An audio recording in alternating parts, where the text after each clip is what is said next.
Assalamualaikum warahmatullahi wabarakatuh. Selamat bertemu kembali anak-anakku. Kelas 10 SMA, kita akan melanjutkan pembelajaran untuk kimia pada pertemuan kali ini. Minggu kemarin, 2 minggu yang lalu tepatnya, itu Ibu sudah menjelaskan tentang ini ya, kulit, apa itu proton, elektron, kemarin sudah ya, struktur atom.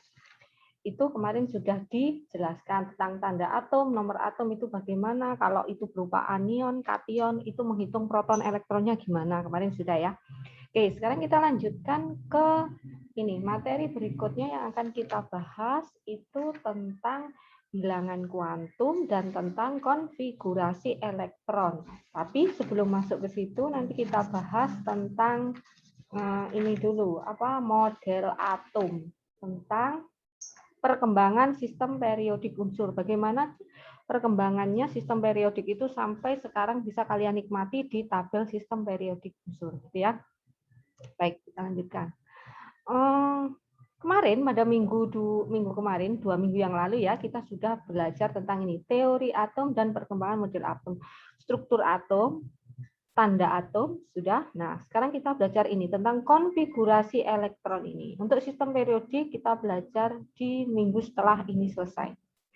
Sekarang kita belajar tentang teori atom, perkembangan model atom serta konfigurasi elektron dan bilangan kuantum. Jika kalian sudah mendapatkan LKS, kalian bisa buka LKS-nya ya untuk mendampingi supaya kalian lebih paham.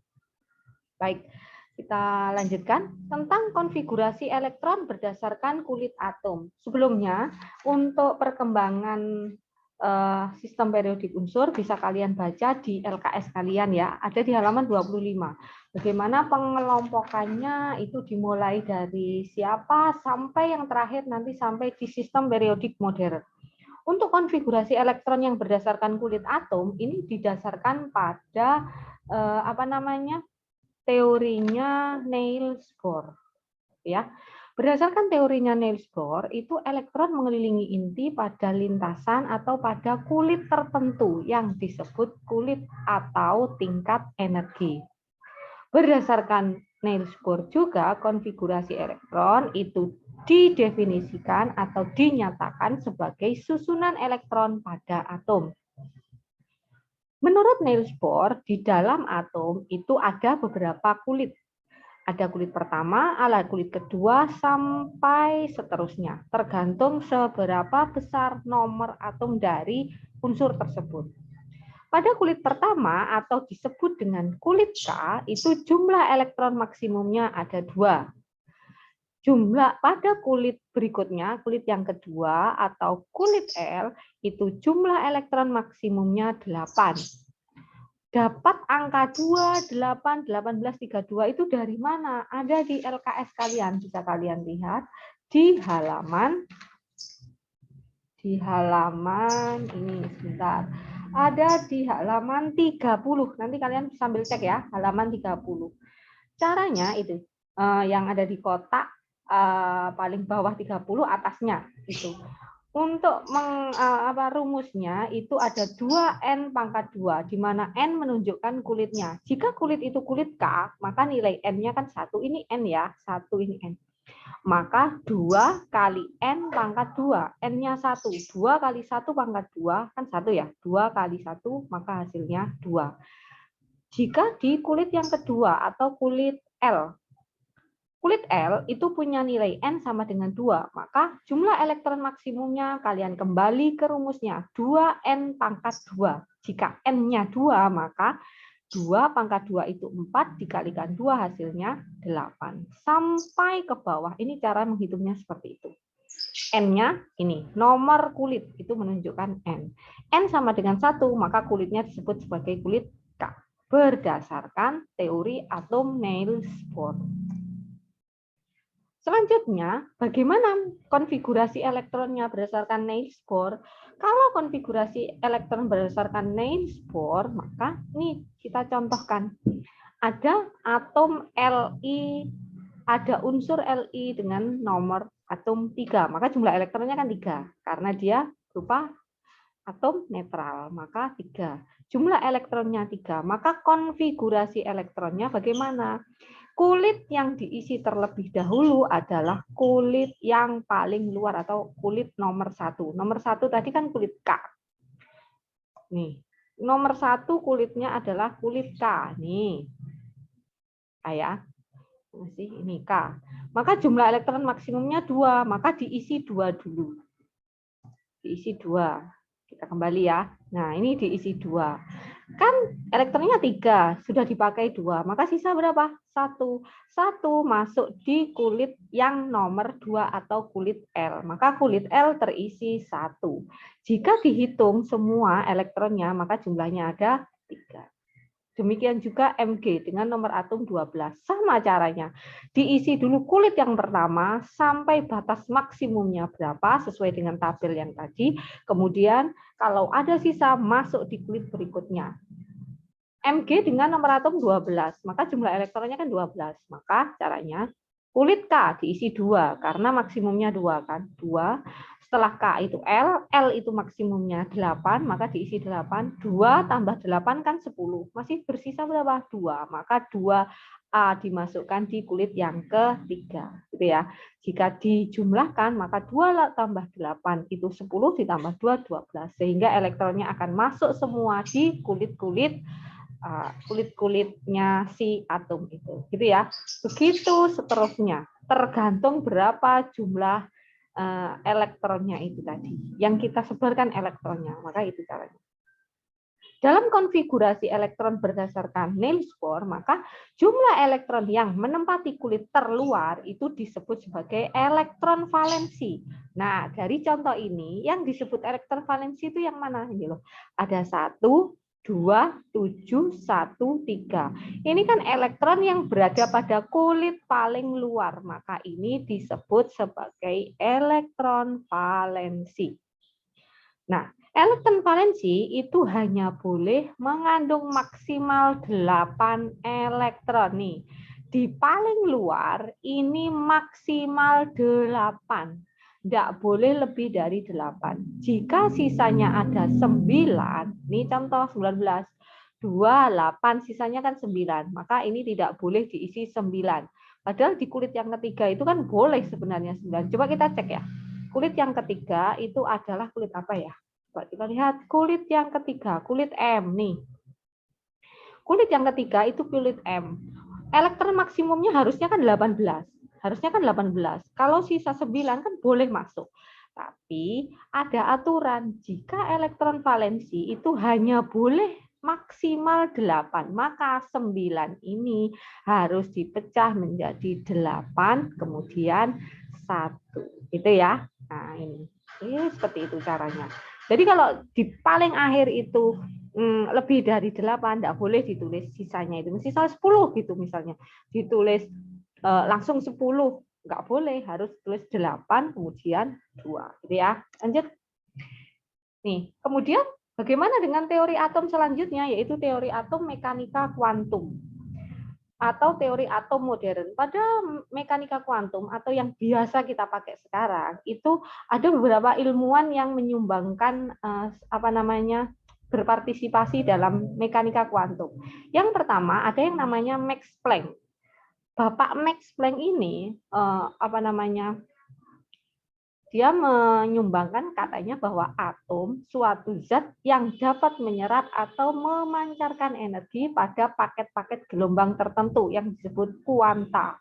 Kemudian ada lagi yang namanya Louis de Broglie. Menurut de Broglie, materi itu dapat bersifat partikel dan dapat bersifat sebagai gelombang. Kemudian ada juga yang namanya prinsip ketidakpastian Heisenberg. Menurut Heisenberg itu akibat dualisme materi. Ini dualisme itu si materi dapat bersifat partikel, dia juga bersifat gelombang, itu namanya dualisme. Nah, karena adanya dualisme materi ini, maka letak dan kecepatan elektronnya tidak dapat dipastikan secara serentak. Kemudian ada yang namanya persamaan Schrödinger. Menurut persamaan Schrödinger, persamaan gelombang yang digunakan untuk mendeskripsikan keberadaan elektron dalam atom dikenal dengan bilangan kuantum.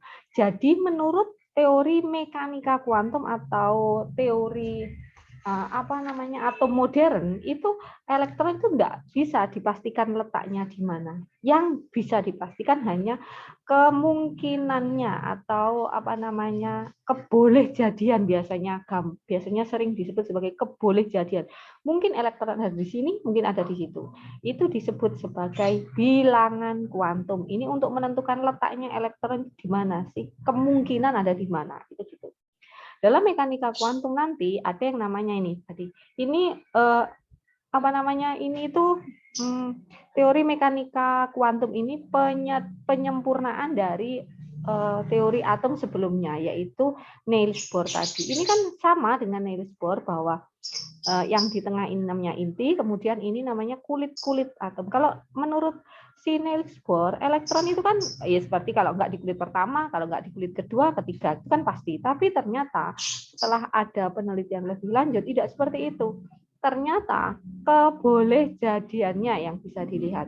Mungkin ada di N sama dengan 1 atau kulit pertama, mungkin ada di N yang sama dengan 2 atau kulit kedua, atau bahkan mungkin di N sama dengan 3 atau kulit ketiga. Sehingga gambarnya seperti ini. Karena ini elektron ini dapat bersifat sebagai partikel materi, itu dapat bersifat sebagai partikel, bisa bersifat sebagai gelombang. Di dalam mekanika kuantum itu ada istilah namanya orbital. Orbital itu apa nih? Orbital itu daerah atau ruang di sekitar inti atom yang mempunyai peluang terbesar atau kebolehjadian untuk menemukan elektron. Nah, makanya Ibu tadi bilang biasanya disebut sebagai kebolehjadiannya. Jadi tidak ada kepastian bahwa elektron itu letaknya di mana, tidak ada. Yang bisa kita ketahui hanya kebolehjadiannya. Maka ini disebut sebagai orbital. Bentuk-bentuk orbital itu ada seperti ini. Ini ada S, ada 1S, ada 2S. 1S berarti dia ada di kulit pertama, S ada di kulit pertama, kalau 2S berarti S ada di kulit yang kedua. Ini kalau P itu ada 3, ada PX, PY, PZ. Nanti akan Ibu jelaskan di setelahnya. D itu ada 5, ada DXY, D2XY, dan seterusnya. Kemudian, nih, yang kita bahas, bilangan kuantum. Bilangan kuantum itu ada 4 macam, anak-anak. Ada bilangan kuantum utama atau disebut N, bilangan kuantum azimut atau L, bilangan kuantum magnetik atau M, dan bilangan kuantum spin atau S. Bilangan kuantum ada di LKS kalian halaman 28, sambil disimak ya. Bilangan kuantum utama atau N. Dalam bilangan kuantum utama atau N, ini menentukan besarnya tingkat energi suatu elektron yang mencirikan ukuran orbital. Jika kulitnya itu kulit K, maka nilai N adalah 1. Jadi nilai N itu sama dengan kulit ya. Kalau L, maka nilai N-nya adalah 2. Kalau 3 itu M, N4, dan seterusnya. Masih sama seperti teorinya Niels Bohr. Kemudian yang kedua ada bilangan kuantum azimut atau L. Bilangan kuantum azimut ini menyatakan subtingkat energi atau subkulit yang menunjukkan bentuk orbital. Jadi ada di dalamnya kulit tadi, di dalamnya N tadi, itu ada L.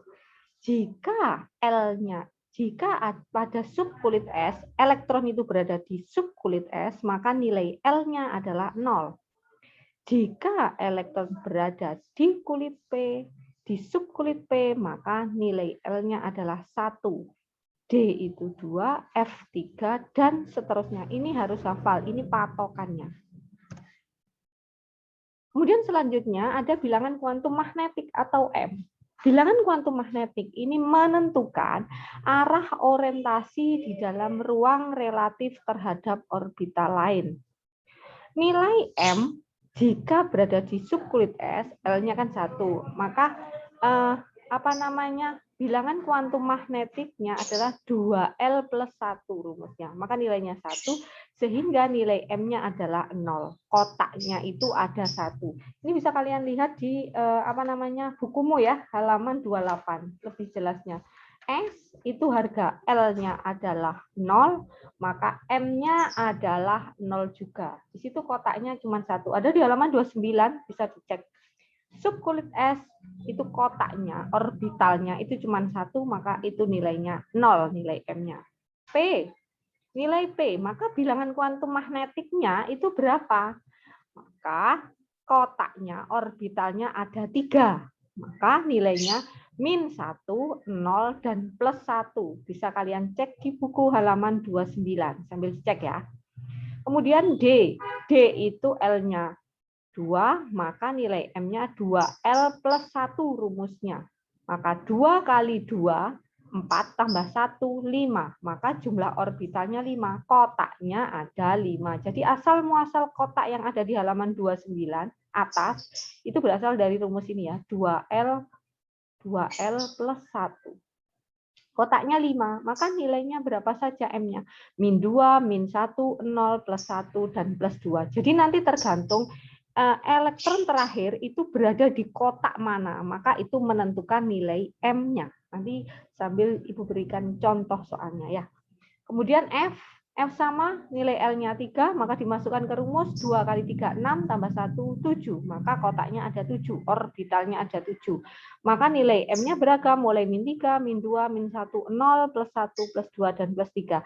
Bergantung nanti elektronnya jatuh di kotak mana, maka itu menentukan nilai M.